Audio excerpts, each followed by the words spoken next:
Hello, Donna here. Welcome to my channel, Transcending Trauma, Speaking to Solutions.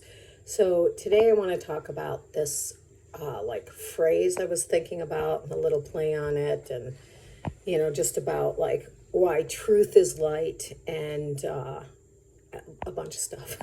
So here we go. It won't be that much a bunch of stuff, but so I was thinking of the phrase, if it ain't broke, don't fix it. If it ain't broke, don't fix it, which is true. But I started realizing, if you don't know it's broke, how can you fix it? If you don't know it's broke, how can you fix it? So, no shaming. The brain has it's part of the nervous system, part of the central nervous system. And it has many coping mechanisms that it does to create safety. One of them is denial and magical thinking. And, when we've lived through complex trauma, ongoing abuse, the brain, okay, I'll do a comparison story. So I had a ruptured uterus with the birth of my second daughter. Sorry if that's abrasive hearing about.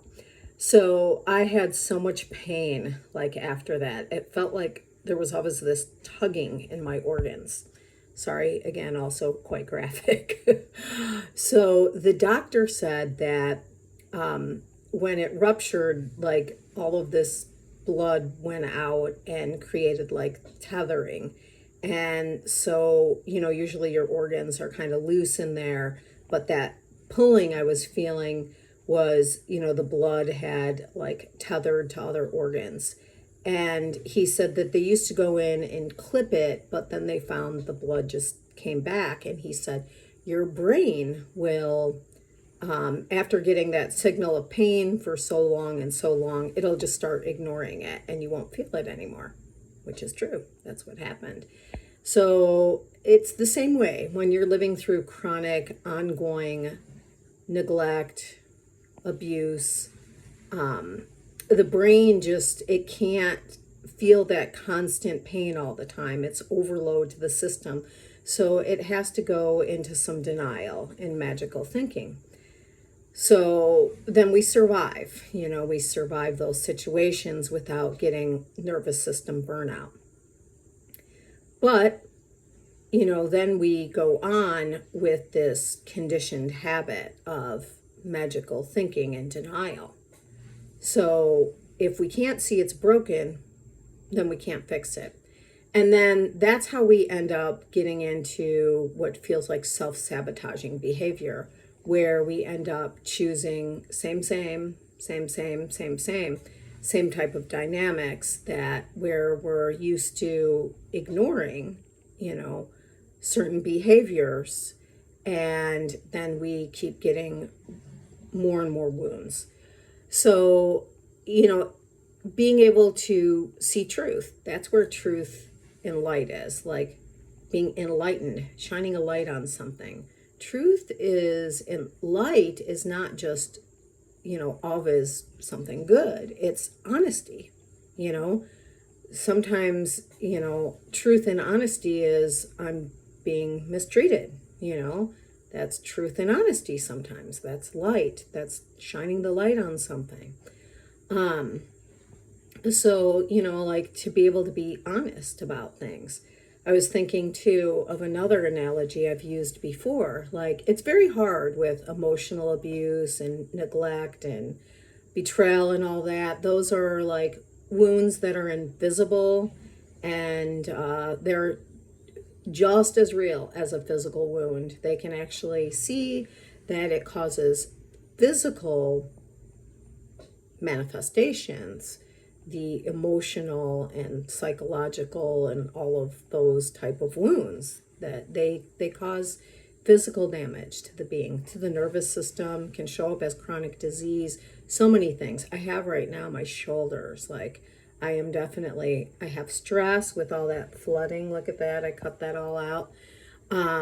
So there's stress, and it's manifesting in, tightness in my shoulders.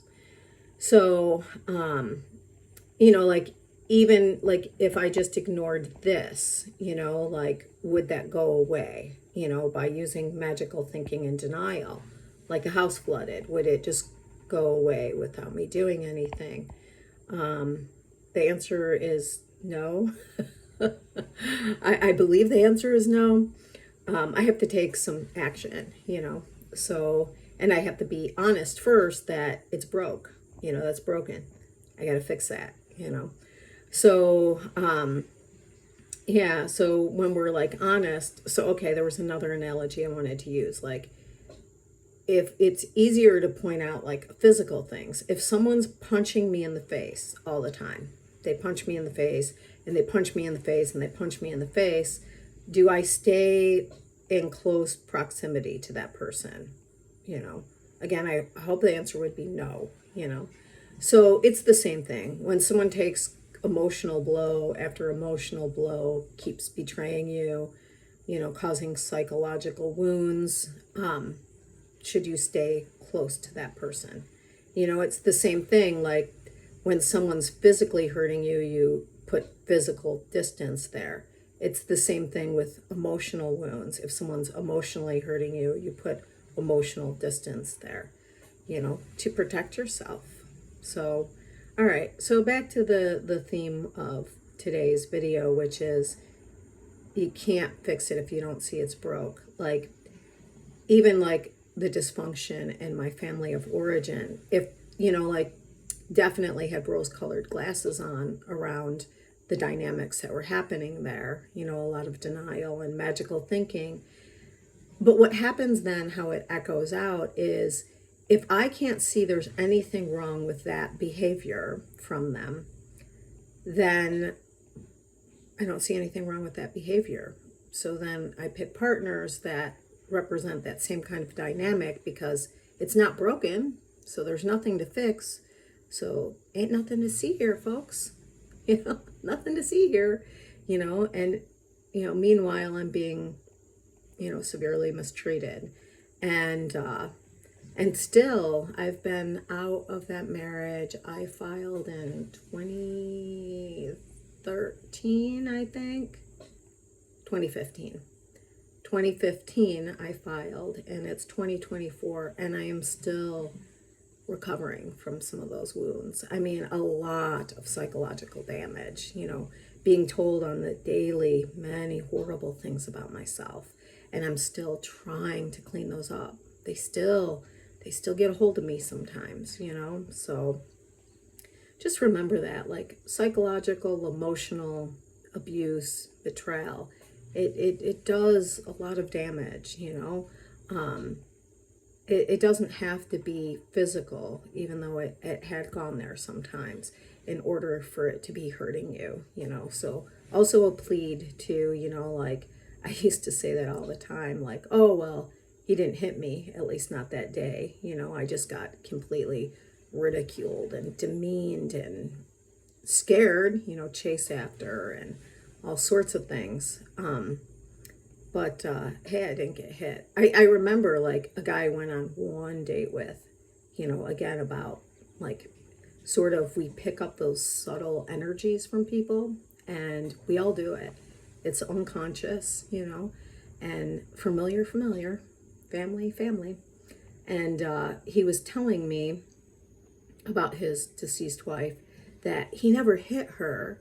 Like, sure, he chased her through the house and she'd go into the bathroom to like get away from him, but gosh, he would never hit her. He never hit her.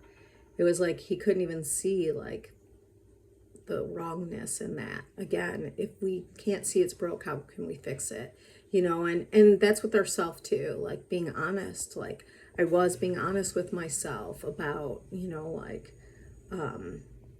the isolation and about the patterns.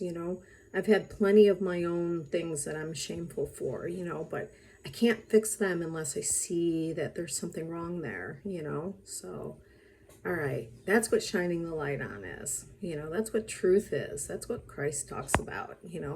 That is truth. It is honesty. It's being honest about things.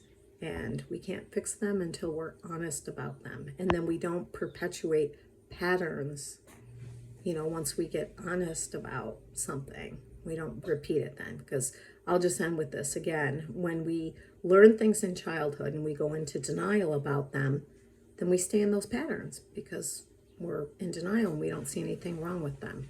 All right, that's it. Hope it helps. Peace out.